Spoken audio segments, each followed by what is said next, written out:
This is Raul Ramirez from the Catch Wrestling Alliance, where we strive to keep real wrestling alive. Thank you very much to everyone who's listening or watching on our YouTube channel or podcast or Twitch stream. Really appreciate all of it. I think it all helps, even just by listening or whatever. It's a huge help because we're keeping like the name in circulation. We're keeping the idea, or at least we're not letting the memory of catch wrestling die. So again, thank you very much. It's almost like it's like if like we're not letting people just forget about it, right? Because if you forget about it, then that's when it really will fade away and just completely cease to exist. So, all right, with that being said, thank you very much. And I want to just let everyone know that, we still have the classes at UCLA. So, if any UCLA student is watching or listening, make sure you take the class. I guess what they have is like this thing called like an all-inclusive pass. So, you already can be a member of the gym there. It's called the Wooden Center. And so once since as a student you're already a member, you already can like go to that gym, but then you would have to buy like an all-inclusive pass to be able to take all the martial arts classes that they have at the Wooden Center. So that might be something that you want to try to do. If you're a student interested in learning catch wrestling, because then I guess what they do is you can enroll in a single class at a time or whatever. So just take two classes because two classes are offered. So take them both, right? Um, so all right, so that's still going on, right? So it's and then I still teach at Fight Science MMA in Los Angeles here. So um, um, let's all right. So, so we already have some comments, right? So, yeah, thank you for watching, Shinhee. Shinhee is watching all the way from New Zealand. All right, so we really appreciate that. And he's also a member of the CWA Academy. So, what that means is that he's learning authentic catch wrestling online. We do have another student out in New Zealand, but again, New Zealand is a country, so both of these students are not in the same location, so it'd be difficult for them to meet up. But hopefully, we'll be back in touch with everybody, and hopefully, we can even maybe go down to New Zealand to do some live catch wrestling seminars and stuff. So hopefully that can happen. Hopefully that can happen sooner than later, really.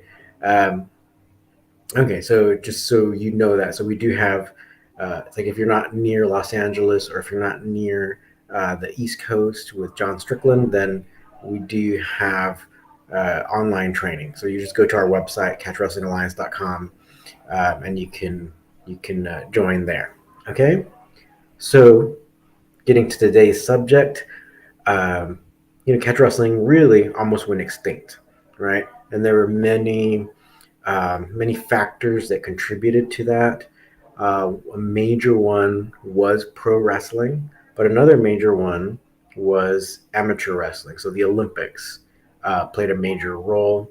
There are other things you can point at, um, but one of you, so actually another CWA Academy member pointed this out, but luckily, what was kind of cool about this member in particular named Marcus James, I want to pull up um, some comments he made, but he was watching one of our old videos.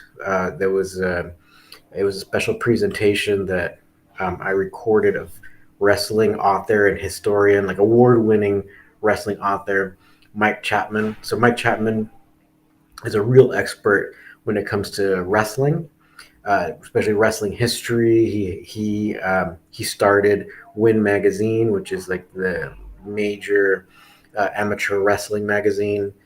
And so let's go ahead and kind of just let that separation happen, where it's like, it's not a pro wrestling magazine; it's an actual, a magazine that covers Olympic freestyle and the NCAA folk style news.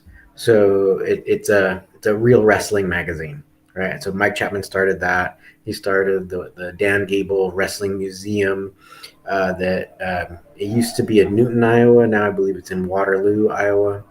Um, so Mike Chapman has uh, like lived and breathed wrestling for decades, right? So he's a real expert, and so we got invited to do a special presentation at the home of Joe Stecker. So Joe Stecker was a catch wrestling champion after Frank Gotch died, right? So he had this rivalry between an Iowan named Stecker-Caddock, right? And so they had some big matches, and even one that sold out Madison Square Garden, which is one of the biggest venues at the time. Still one of the major arenas for all types of events in New York City.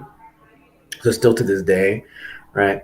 And so Marcus James, he was watching that video where we went to the home of Joe Stecker, and Mike Chapman gave a talk about the significance of Joe Stecker in his hometown. They did a special like remembrance of him, and it was a really amazing day because a lot of Joe Stecker's real, descendants were there. So I had a chance to meet them. Really amazing. And of course, Mike Chapman spoke. And when he speaks, uh, you listen or but he's really great at storytelling. So um, he can just keep the whole story moving, and he's really good at keeping interest. But he said something that really uh, kind of caught the attention of Marcus James, one of our students, about what he thinks was a major contributor to the downfall of catch wrestling or professional wrestling the way it was at that time, right? So we'll go ahead and let Mike take that. Well, we'll play this clip. It's a few minutes, so hopefully you enjoy it. And then when it's over, we'll come back and talk about it. All right, here we go. Listen, I've done my research. I was a sports editor for 25 years and a managing editor and executive. I maintain that the three best known athletes in America in 1920 were Babe Ruth, Jack Dempsey, and Joe Stecker. Dodge, Nebraska. Joe lost his title to Stecker-Caddock in an incredible match in Omaha in 1917. Earl had never lost as an amateur, was a three-time national champion, turned pro at the urging of Frank Gotch. They wrestled in Omaha. The first fall, Stecker's 60-0 at the time, and Earl is 53-0 as an amateur and 47-0 or 37-0 as a pro. So neither one of them had ever lost. The first fall takes an hour and 22 minutes. Joe wins. First time Earl had ever been beaten. They come back, Earl wins the second fall in an hour and 40 minutes. They've now wrestled for 3 hours. Now let me tell you, you say, how can anybody wrestle for 3 hours? You watch a boxing match, John L. Sullivan once fought 75 rounds. I mean, they were standing around, this kind of stuff, catching your breath, shooting, wrestling in it, and a lot of mat work, which I'm going to tell you destroyed professional wrestling. Earl wins the second fall, so they're tied 1-1. Joe's too exhausted, he can't come out for the third fall. It's his first loss ever, and Stecker-Caddock becomes the heavyweight champion of the world from Walnut, Iowa. Right here, I have this beautiful poster talking the Stecker-Caddock contest. Nebraska versus Iowa for athletic supremacy. Omaha Auditorium. Prices, $1 all the way up to $5. So Caddock, Joe wants a rematch right away, but something ugly by the name of World War I intervenes. Earl goes overseas, fights on the Western Front. Joe serves in the Navy. The war ends and they have a rematch in January 30th, 1920 in New York City. The legendary Madison Square Garden. 14,000 people. It sells out immediately. I have a clip here from the major New York newspaper, Caddock and Stecker to wrestle for World's Championship. Front page, sports section. Dodge, Nebraska kid is making big news in New York City and all over the United States. It's a one fall, they agree, they wrestled a one fall. The match lasts 2 hours and 3 minutes. Joe wins, becomes the heavyweight champion of the world once again. The match is incredible. I have like 12 minutes of it that I'm going to show you in a minute, and I'll narrate it so you know what's going on. It's on YouTube, but it's a really bad copy, and there's no narration. I've showed it to 6 Olympic champions, including John Smith from Oklahoma State, 2-time Olympic champ, my friend Dan Gable, all kinds of, and they sit there and they watch it and they said, this is unbelievable. I can't believe this is what pro wrestling was once like. But that match changed pro wrestling forever. I'm getting goosebumps. Wrestling became theatrical. The promoters knew they couldn't have 2 and 3 hour matches. This was the Roaring 20s, the era of the flapper, Prohibition, Al Capone. Jack Dempsey was knocking a lot of his foes out in the first round. They juiced up baseball so Babe Ruth could take the home run record from 20 to 48 to 56 to 60. They wanted excitement, and people weren't excited about seeing. Now, the way to really win, Raul can tell you this, being a catch wrestling expert, is to take the other guy down and work on it, to get a joint lock submission. Well, the other guy knows what you're working on, and he's pretty good at defending. So a lot of wrestling would take an hour and a half. Raul gets me down, he's going to spend an hour and 20 minutes wearing me out to get that joint lock submission on me if I'm any good at what I'm doing. And fans weren't going to stand for that. So wrestling changed. And it became theatrical. They put in time limits. Then you saw drop kicks and punching and hitting and kicking. Here's the kind of men that Earl Caddock and Joe Stecker were. So they sell out Madison Square Garden, January 30th, 1920. The next day, they meet in the promoter's office to get their paychecks, huge paychecks. I think Joe got $20,000 for that match, and the average working salary in America was $2,200. And Earl got like $23,000 because he was the champion. So the promoter says to them, hey guys, you just sold out the biggest arena in America for wrestling.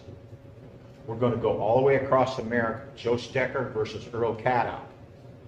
We'll sell out Chicago, Indianapolis, Des Moines, Omaha, Seattle, Kansas City. Joe, you'll win the first match. Earl, you'll win the second one. The third one will be a draw. You'll do this. We're going to work the matches. Now, I'm sharing something with you that Earl Caddock's son told me standing in front of his gravesite in Walden, Iowa, 20 years ago. Joe and Earl don't say a word.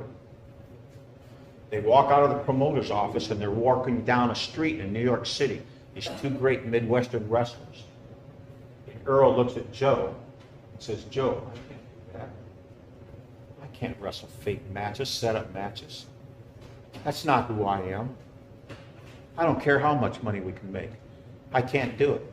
Joe Stecker stops and looks at him and he says, Earl, neither can I. They shake hands. Earl Caddock and Joe Stecker could have sold out every wrestling arena in America, and they wouldn't do it. Because they wouldn't cheat the fans, they wouldn't cheat themselves, and they wouldn't cheat the sport of wrestling. Earl wrestled about 2 more years and then retired and became a very successful businessman in Omaha. Died at the age of 62 of cancer. Raul and I were at his gravesite yesterday in Walden. Joe entered into the era of predetermined matches. He didn't want to, but he didn't have much choice. He lost a lot of money in the stock market crash and a few other setbacks. He retired for a while, and then he came back, and it was a new era. And prearranged matches were the keys. But there was still something called a shoot. Suppose I'm the big star and Raul knows he can beat me, and he comes to Des Moines and he says, I'm tired of letting Mike Chapman beat me, even for a payday. We're going to shoot. And that means we get in the ring and we shake hands and he looks at me and winks and says, hey, pal, tonight we wrestle. That means I'm probably going to lose. And then the promoters wouldn't use him again because he killed off the champion, who was the big attraction. So Joe Stecker had to play by the rules if he wanted the big payday.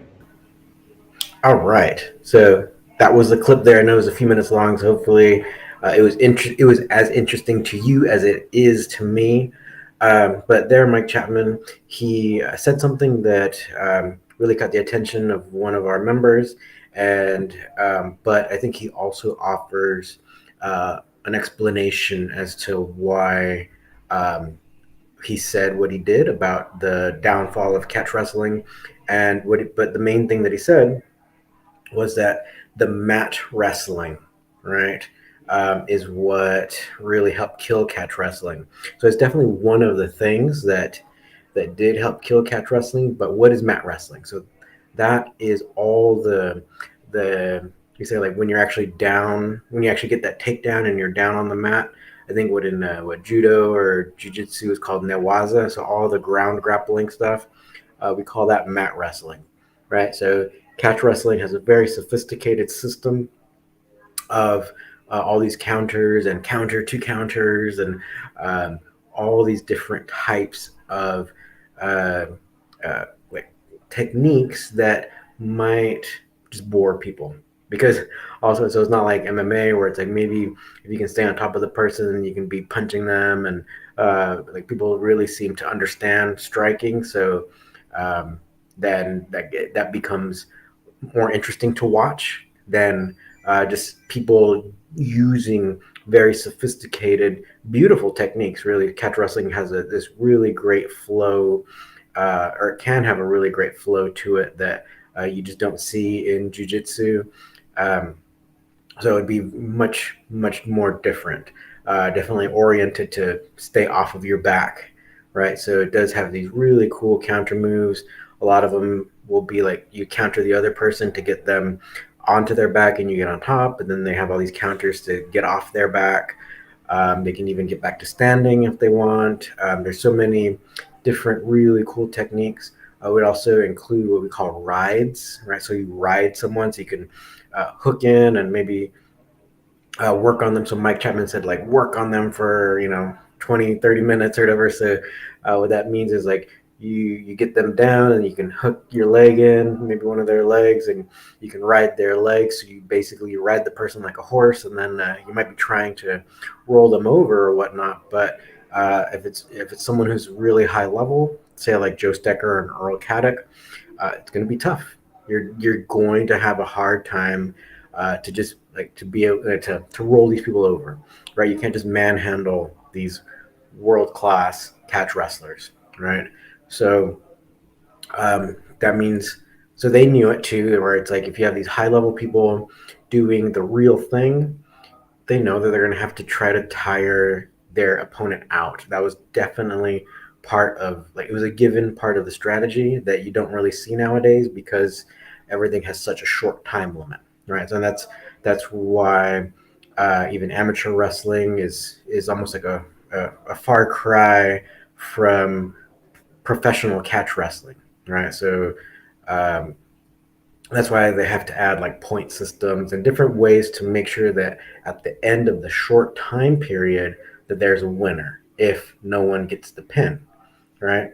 So and then for like like other types of combat sports like jiu-jitsu or judo, again, they have their own kind of point system to kind of show, like, should we, like, how to get a winner if you don't pin somebody. Like judo kind of has like a pin way, like a pin system thing also, um, where you kind of show a winner. But like, so like and then also like in jiu-jitsu, if there's, say, like nowadays submission only events are really popular. But again, like, you get two really high level people, and like there are many matches that do not end in a submission, so then they have to determine by points or by whatever criteria, like, who the winner is, because they don't allow it to just keep going and going, like what happened during the heyday of catch wrestling. So um, Mike does have a point. Like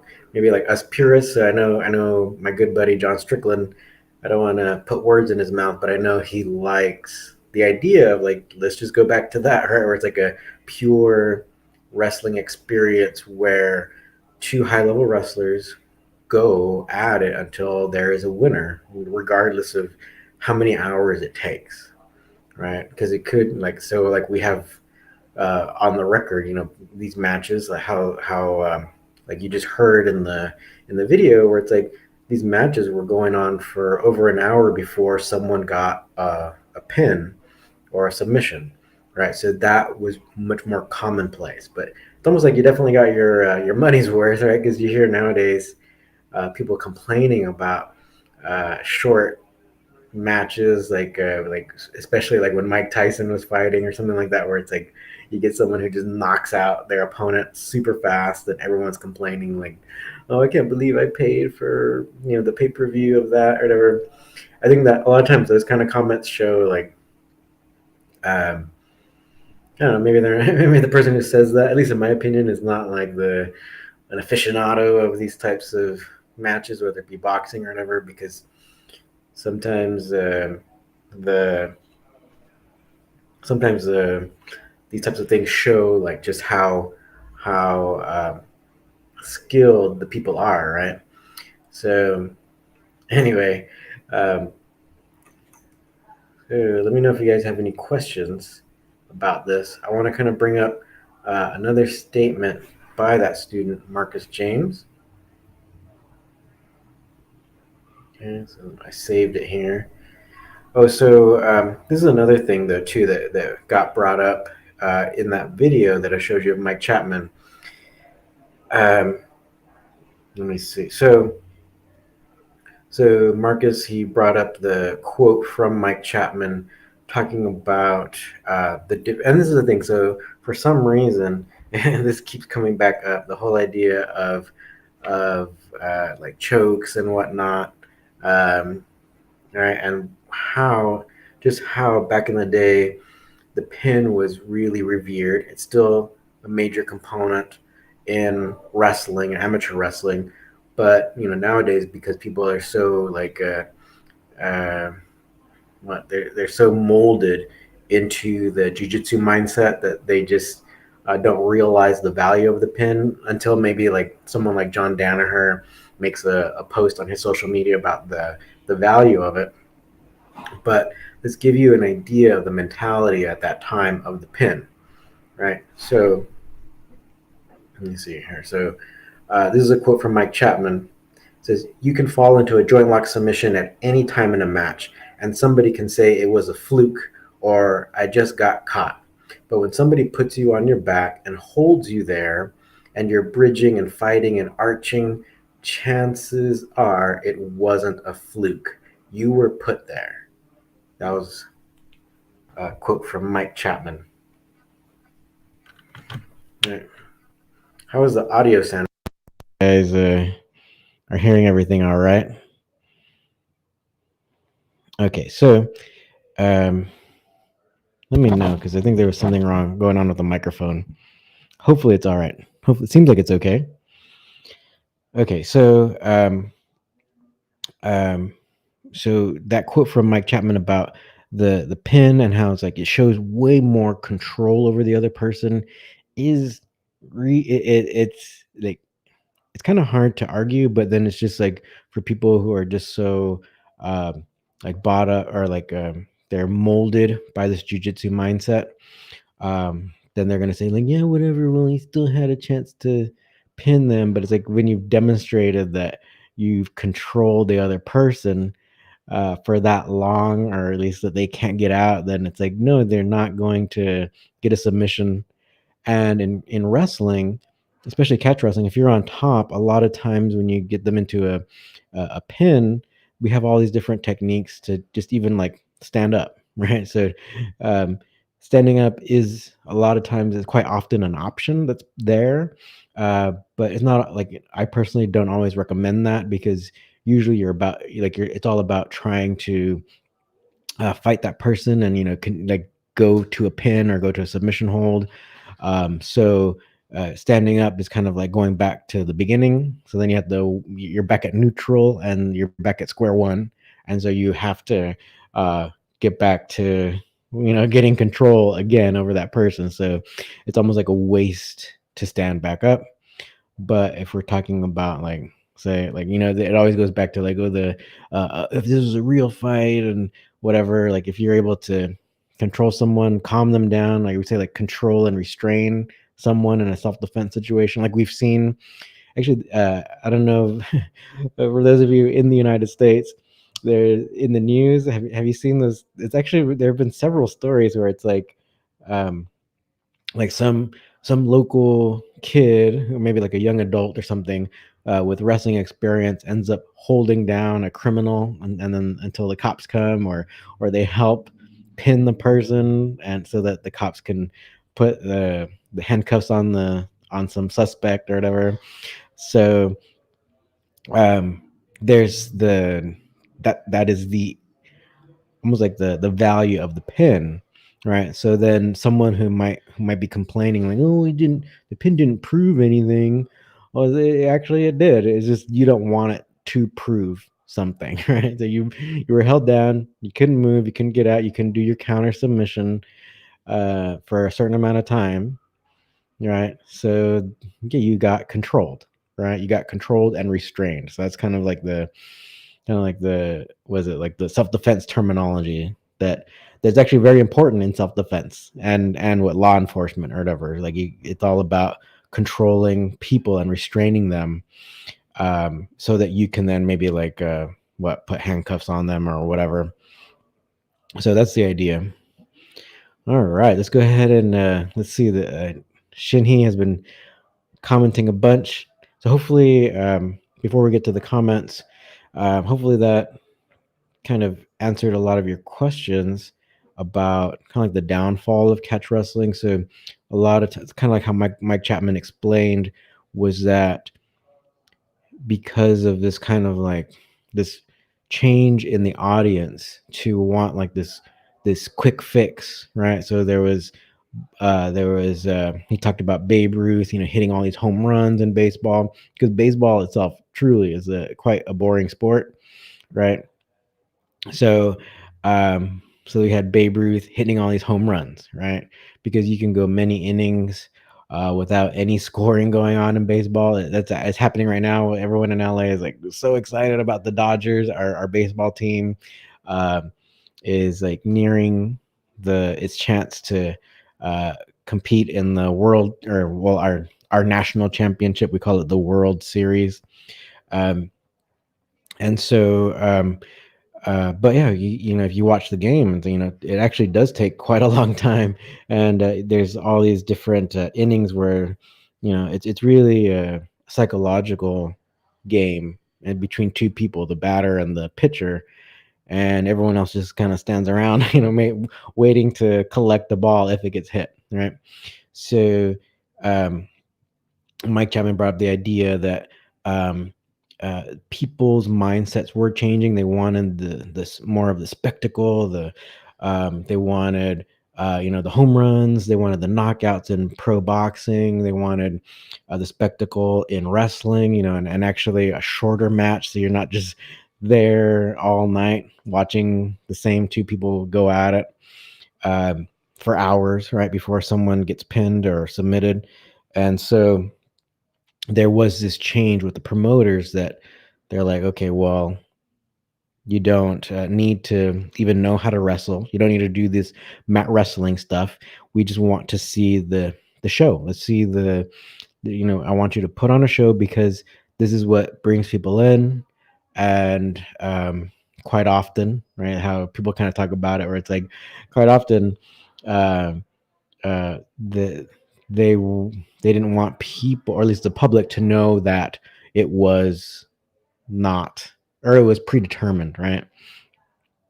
So um there was these kind of things where it's like you want to keep the show going, you want to have shows in several cities, multiple nights. Also other reasons where it's like you don't want your athletes who are traveling with you to get injured so much. So both of the athletes kind of worked out a routine so that everyone can kind of stay safe and less injured, so that you can be putting on wrestling shows, um, you know, multiple times a week or whatnot.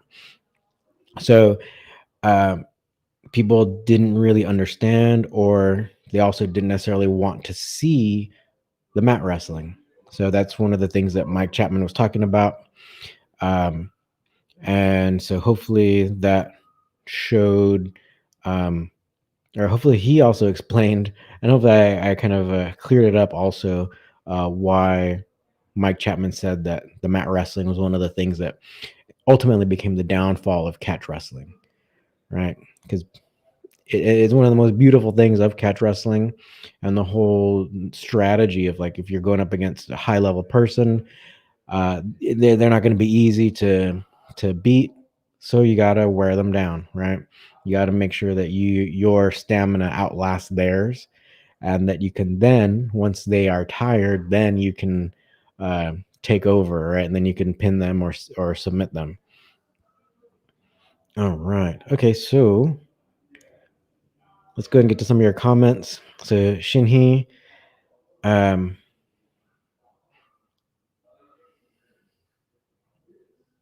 let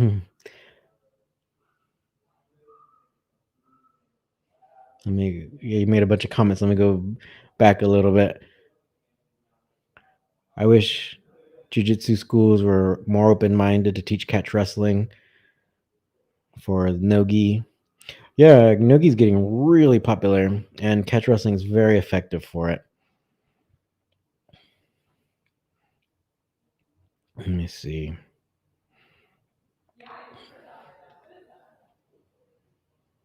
Okay. Yeah, so Shinhee is like, you're saying that in the jiu-jitsu mindset, like, choking someone out is considered better. What what would be a more clear way than choking someone to sleep, is their argument.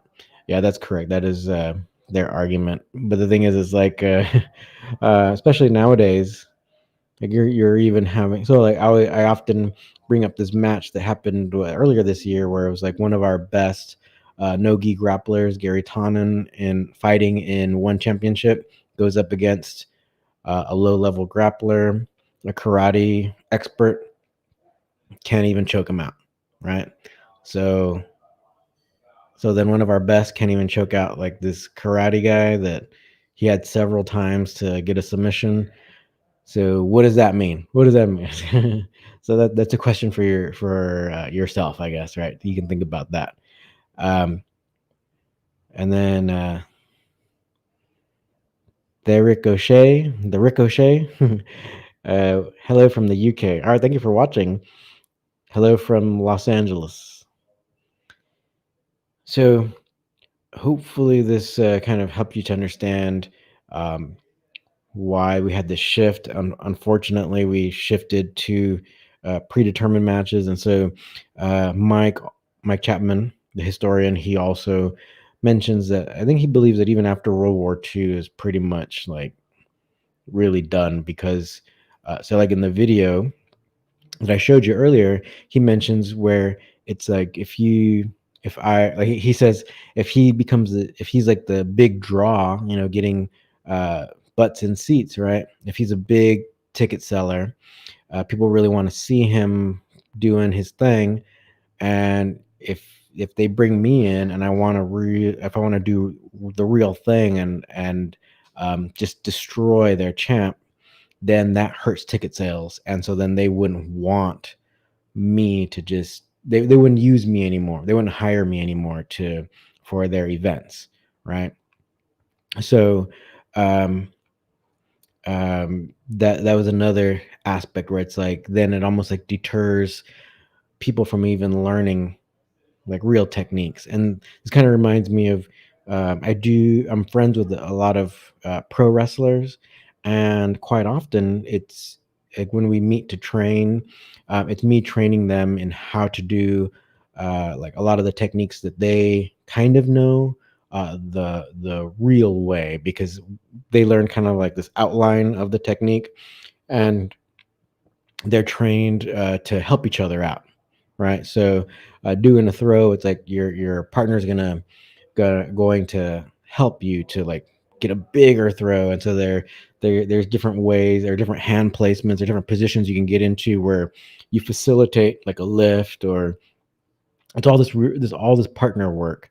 So they many of them just do not know how to do the real technique, and so yeah, I've come across that many times because I'm learning, or not learning, I'm meeting more and more pro wrestlers. So people can't say that like oh, if you do pro wrestling, you already kind of, that catch wrestling is already built in. It's just not. It's become something different, just like how amateur wrestling has become something different from catch wrestling, because they have these different goals, or different yeah, different goals. So then you create different strategies for each, right? So since amateur wrestling has points, then you have people who can approach their match from a point gathering strategy, right? You get a bunch of takedowns. You can, if you're maybe not so good at the mat wrestling stuff or like pinning, you can just let the person up and take them down multiple times,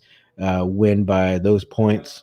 So that's one thing that can happen as well. So again, the amateur stuff is doesn't necessarily have catch wrestling baked in, so you don't automatically know catch wrestling. The unfortunate thing is, like, I've been hearing it more from people who do pro wrestling, claiming that, oh, well, such and such a person, or uh like maybe Roy Wood trained some pro wrestler in pro wrestling, right? So but they know catch wrestling. But the thing is, in Wigan, so in Riley's gym, right? So you can read it for yourself, or I've heard it directly from the wrestlers that I've trained under. Is that you can learn pro wrestling there, or like that was one of the things that was taught, right? Because their coach Billy Riley wanted to, like, if you were skilled enough, he wanted you to make a living at doing wrestling, right? So pro wrestling was taught there. So when I mentioned pro wrestling, this is what I mean is like the predetermined match stuff, right? And say like Billy Robinson, he spent many years teaching pro wrestling.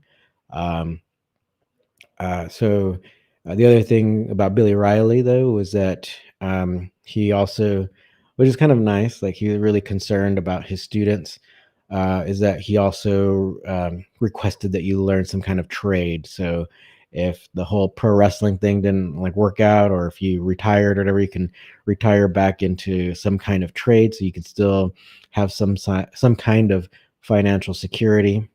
All right, so that was another thing that he did. But you could learn catch wrestling and pro wrestling at the gym, right? So I think these kind of lines get blurred, where you have a lot of people who, it's like, I think they have this hero worship complex about certain pro wrestlers. So then they're like, oh, well, he met somebody that was like a real wrestler, so then he already knows. Or the other argument would be that, oh, catch wrestling is baked into pro wrestling.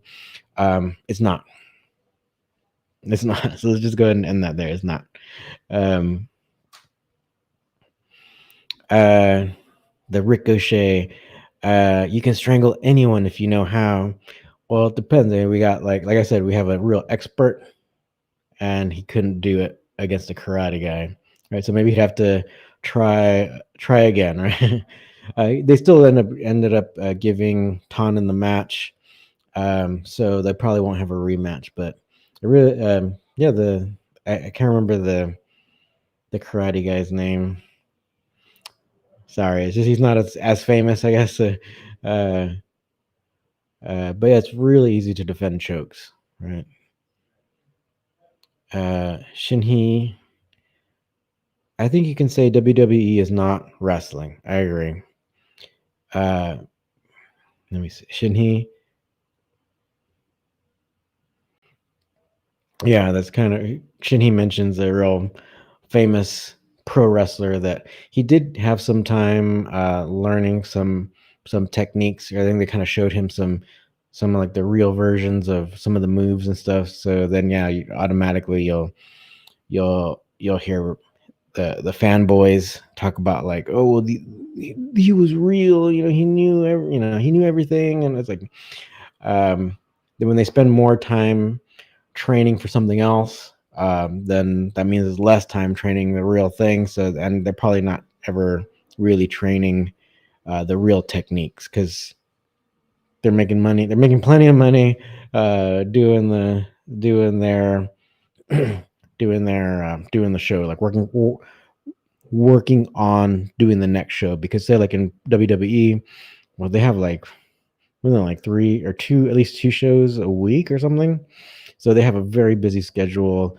They're always putting on shows, at least in the United States. It's like we have two televised events every week. So really busy. And then they have like the pay-per-views, right? So they have WrestleMania and all these other things. And plus we have several promotions and stuff. So there's that. Okay, so again, I think that kind of shows, because WWE is very successful. It's very popular. We have 2 televised shows per week, just of WWE, right? So it just shows that there's still a market for that. People still really want to see this kind of thing, and so that's one of the reasons why catch wrestling had its downfall. And so I think today we'll just mostly focus on that with what Mike Chapman said, being the mat wrestling. So people didn't want to wait hours and hours for one match to have a result, right? To one match to be concluded, right? Whether pin or submission. People wanted that they wanted it to be over shorter, right? Sooner than later. Let's go ahead and play Mike's clip one more time. Again, it's going to be a few minutes long, so hopefully you enjoy the story of Joe Stecker and Earl Caddock, because there were people, and this is one of the things that I usually try to remind people of, is that not everyone just went along with doing the predetermined matches. People who had the means to do something else, right? Earl, he had other things that he wanted to do. I think one of them was like he had like a car repair, something automotive business. Mike, I think, might mention it here. We passed by his old garage, which is really amazing because it's still there, and of course, like his gravesite and all that. So, and then Joe Stecker's house is still there. His old training center is still there, in Nebraska. That building's all there, like his house, a few blocks from where he trained, and then I believe he trained on the second floor of this one building. And so Mike was able to get some of the relics, right, from that gym where Joe used to train. Okay, so here's the clip, Mike Chapman telling the story again, where if you were doing the real thing and you were okay financially, then you didn't need to continue. All right, here we go. Listen, I've done my research. I was a sports editor for 25 years and a managing editor and executive. I maintain that the 3 best-known athletes in America in 1920 were Babe Ruth, Jack Dempsey, and Joe Stecker. Dodge, Nebraska.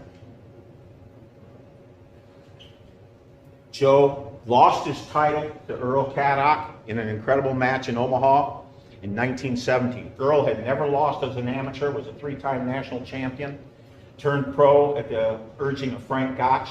They wrestled in Omaha.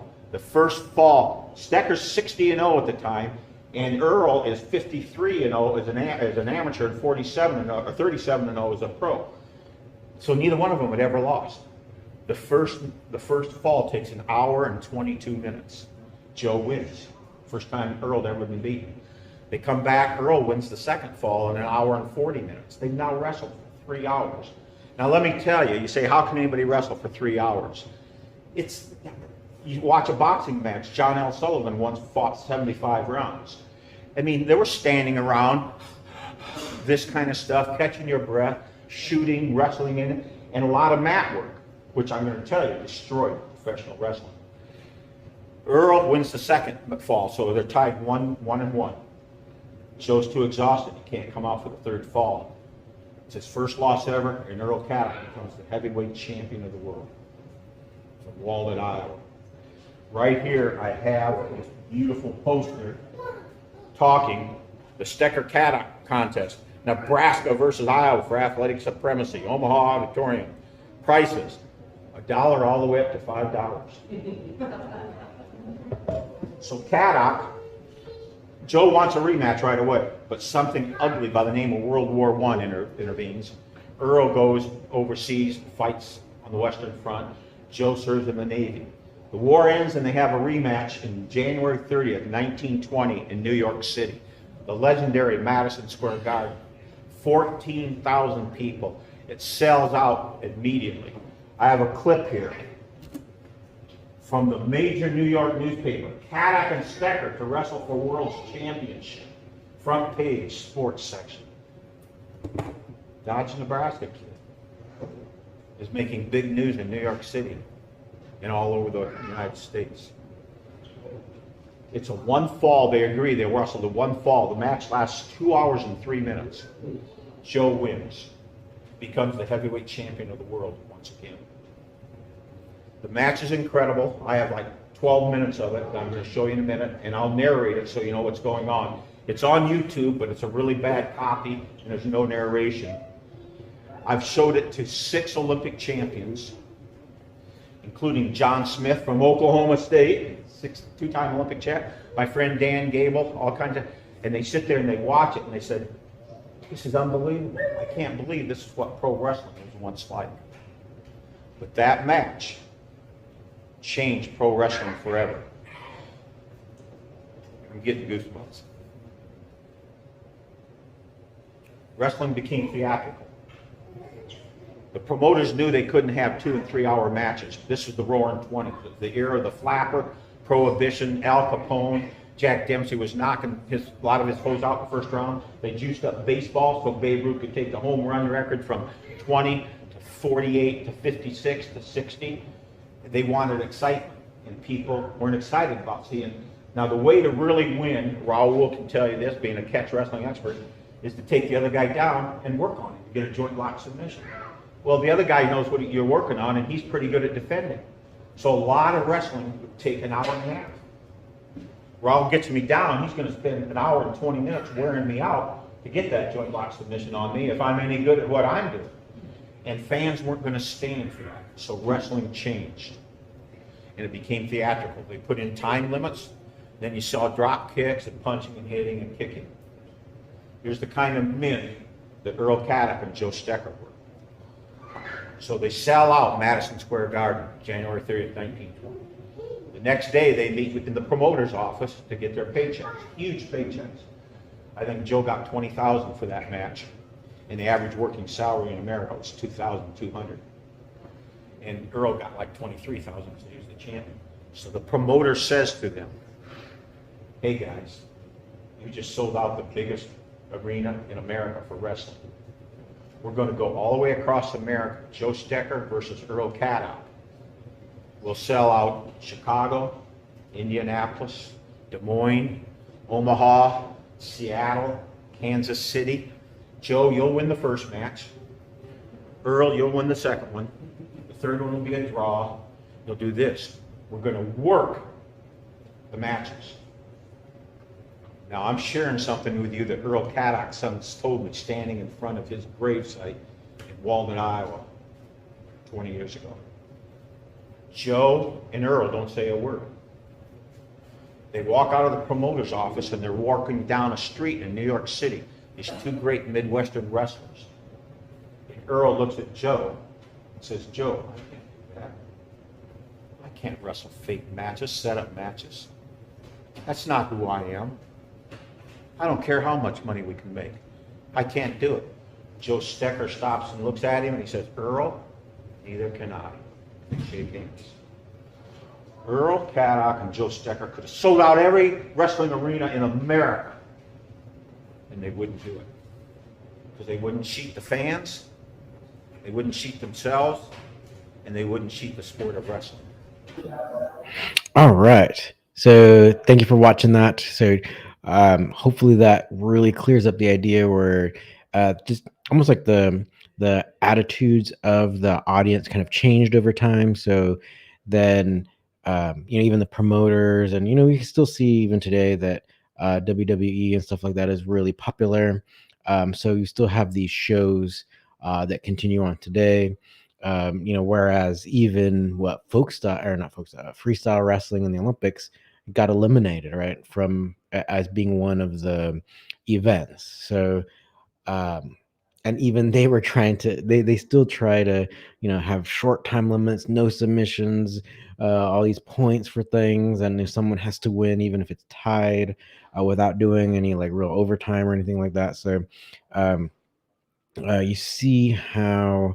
Um, sometimes even real wrestling is not as attractive, I guess, or different things about it. But the thing is like grappling is really popular. So I think if catch wrestling is one of the things that can grow, and but like kind of like how we do it, we have like a 20-minute time limit, and whoever's the most dominant wrestler, if they do not get the pin or the submission, the most dominant wrestler will win. So that we do have criteria for that, but again, no points. Points are real garbage. They really don't show the dominance. Um, right. All right. So Shinhee is wondering about the double wrist lock and stuff like that. So maybe next time we'll work on that. So we'll talk about that. So also this whole episode was from another CWA Academy member asking about that comment that Mike Chapman said in that video that you saw about mat wrestling being one of the things that destroyed professional wrestling. It went from catch wrestling to predetermined matches, right? So um, so Shinhee's also requesting something. So in the comments, go ahead and request or ask your questions. Feel free to kind of spark a conversation so that we have plenty to talk about every week.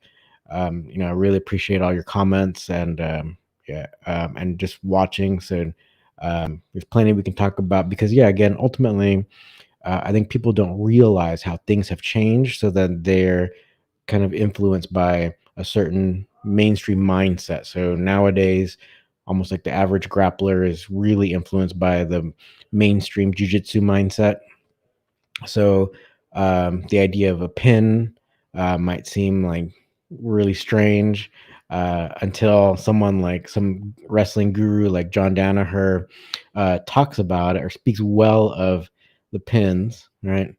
Um, so it kind of points out these things. So it's like people who are almost like who are considered to be thinking out of the box or whatever finally bring the old notion back to the mainstream. And so let's go ahead and bring this quote up from Mike Chapman talking about the pins, where he says, "You can fall into a joint lock submission at any time in a match, and somebody can say it was a fluke or you got caught. But when somebody puts you on your back and holds you there, and you're bridging and fighting and arching, chances are it wasn't a fluke. You were put there." That's what quote unquote Mike Chapman, right? So, and from 2018. I wonder if that's from one of our other videos. I interviewed him specifically about the pin one time. You can find that on our YouTube channel as well. Also, speaking of our YouTube channel, you can become a member of our YouTube channel. We have different tiers. We try to put different videos behind the paywall. And we try to just keep updating that. Sometimes we've done like alternate endings, like so some submission endings that we didn't put on our main YouTube channel. We have like demonstrations up there. We have some other fun grappling videos. I want to put some more up there of like some of our trainings in our like at Fight Science MMA, and maybe probably hopefully maybe soon from some of our trainings from UCLA. So there's a bunch of different things up there. So consider becoming a member to really support us as well. Or if you want to train and you're nowhere near myself or John Strickland on the East Coast, or Wigan in Wigan in England, um, feel free to join the CWA Academy that's on our website. So catchwrestlingalliance.com. Um, so you can check out our website. We also have different courses available there. Also, we'll be adding, if you want more one-on-one coaching, I'll be adding that to the website as well, because some of you request that, and there's an easy way to get that onto the website to just make it accessible for everybody. So we'll work on that too. We can work on wrestling coaching, but also strength and conditioning coaching. I used to be